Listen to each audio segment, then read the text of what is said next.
Hello guys, আজকে পটল দিয়ে মাছটা কিভাবে রান্না করা যায় বেশি স্বাদে সেটাই তোমাদের সাথে শেয়ার করব। এর জন্য পটলের মধ্যে দিয়ে দিচ্ছি মরিচ গুঁড়া হাফ চামচ, লবণ এবং দিয়ে দিচ্ছি হলুদ গুঁড়ো।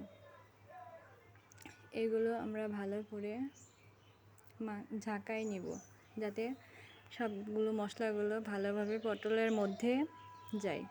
এবার চুলার উপরে একটা কড়াই বসিয়ে দিয়েছি। কড়াইটা গরম হলে এর মধ্যে দিয়ে দিচ্ছি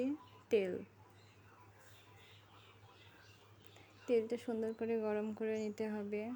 এবং এই যে পাশে থাকা মাছগুলোর মধ্যে মশলা মাখায় রেখে দিয়েছি মরিচ, লবণ এবং হলুদ। তেলটা গরম হয়ে আসলে আমরা মাছগুলো এর মধ্যে দিয়ে দিয়েছি। মাছগুলো ভাজা শেষ হয়ে গেছে। একই কড়াইয়ে আবার পরিমাণ মতো তেল দিয়ে দিলাম পটলগুলো ভাজার জন্য। এবার আমরা সুন্দরভাবে পটলগুলো ভেজে নিব। দেখছেন কেমন করে কেটেছি ফাঁকা ফাঁকা করে, যাতে ওর মধ্যে মশলাগুলো ভালোভাবে ঢুকতে পারে। এই জন্য তেলের মধ্যে এবার ভালো করে পটলগুলো ঢেলে দিয়েছি।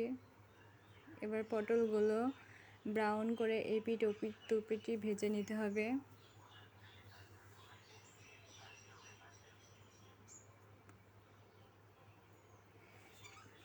কেউ যদি এভাবে পটল রান্না করে খায়, খেতে অসাধারণ হবে স্বাদটা। এবার ঢাকনা দিয়ে ঢেকে দিয়েছি। আবার নেড়ে চেড়ে দিতে হবে, ভালো করে ভেজে নিতে হবে পটলগুলো। পটলের মধ্যে যে কাঁচা গন্ধ থাকে সেগুলো দূর হয়ে যাবে এভাবে ভাজলে।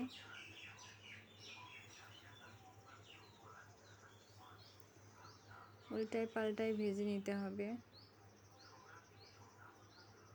যাতে দেখতে কাঁচা কাঁচা মতো না লাগে।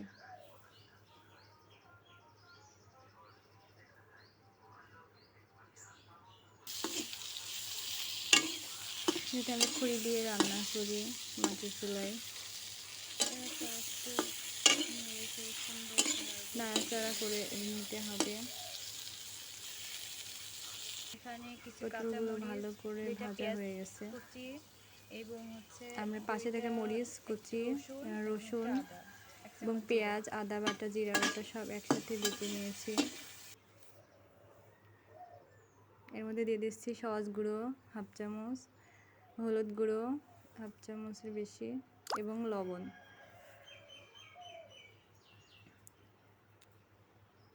পটলগুলো তুলে নিয়েছি। একই কড়াই আবার পরিমাণ মতো তেল দিয়ে নিচ্ছি। তেলটা গরম হয়ে গেছে। এবার মশলাগুলো আমরা সব একসাথে ঢেলে দিয়ে নাড়া দিতে হবে। পানি দিয়ে নাড়াচাড়া করতে হবে। মশলাটা ভালোভাবে কষিয়ে নিতে হবে। যত কষানো যাবে ততই বেশি টেস্ট হয়, এটা তো সবাই জানি আমরা। আবার একটু পানি দিয়ে নিচ্ছি, আবার নাড়াচাড়া করতেছি। এবার এর মধ্যে ফালি করে রাখা আলুগুলো দিয়ে দিচ্ছি। এখানে 3টে আলু আছে, দিয়ে দিলাম। এবার নাড়া দিতে হবে, সুন্দর করে নেড়ে চেড়ে কষায় নিতে হবে। এবার আলুগুলোর মাঝে দিয়ে দিচ্ছি সেই আমার ভাজা পটলগুলো। এর মধ্যে এবার পটলগুলো দিয়ে দিচ্ছি, ভেজে রাখা পটল। আবারও নাড়াচাড়া করতে হবে। বেশি নাড়া যায় না, অল্প করে নাড়তে হবে, নয়তো পটলগুলো ভেঙে। এর মধ্যে পরিমাণ মতো পানি দিয়ে দিব। আবার অল্প করে দিচ্ছি পানিটা, আবার একটু নাড়তে হবে। বেশি নাড়া যাবে না, আলতো করে নাড়তে হবে যাতে পটলগুলো ভেঙে না যায়।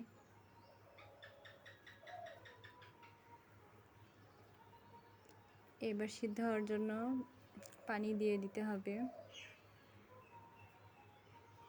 হালকা হালকা করে নাড়তে হবে। বেশি নাড়াচাড়া করলে পটলগুলো ভেঙে যেতে পারে, যেহেতু পটলগুলো আমার আগে থেকে ভাজা আছে। এবার কড়াইয়ের ঢাকনাটা তুলে এর মধ্যে দেখছেন যে ফুটতেছে। এবার এর মধ্যে ভেজে রাখা মাছগুলো দিয়ে দিব।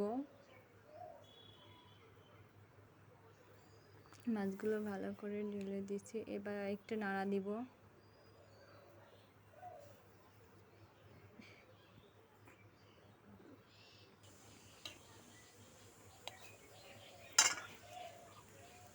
আবারও ঢেকে দেব। ঢাকনা দিয়ে এবার ঢেকে দিব। দেখছেন ফুটতেছে, তরকারি প্রায় হয়ে এসেছে। এর মধ্যে ব্যালেন্স ঠিক রাখার জন্য 1 চামচ চিনি দিয়ে দিয়েছি, যাতে সব কিছুর ব্যালেন্স ঠিক থাকে এবং স্বাদটাও অন্য হয়ে যাবে আর কি, অসাধারণ লাগবে খেতে। হালকা করে নেড়ে দিব। হয়ে গেছে আমাদের পটল রান্না, এবার ঢেলে ফেলেছি। যদি ভিডিওটি ভালো লেগে থাকে তাহলে অবশ্যই লাইক দিবেন, শেয়ার করবেন এবং আমাদের চ্যানেলটি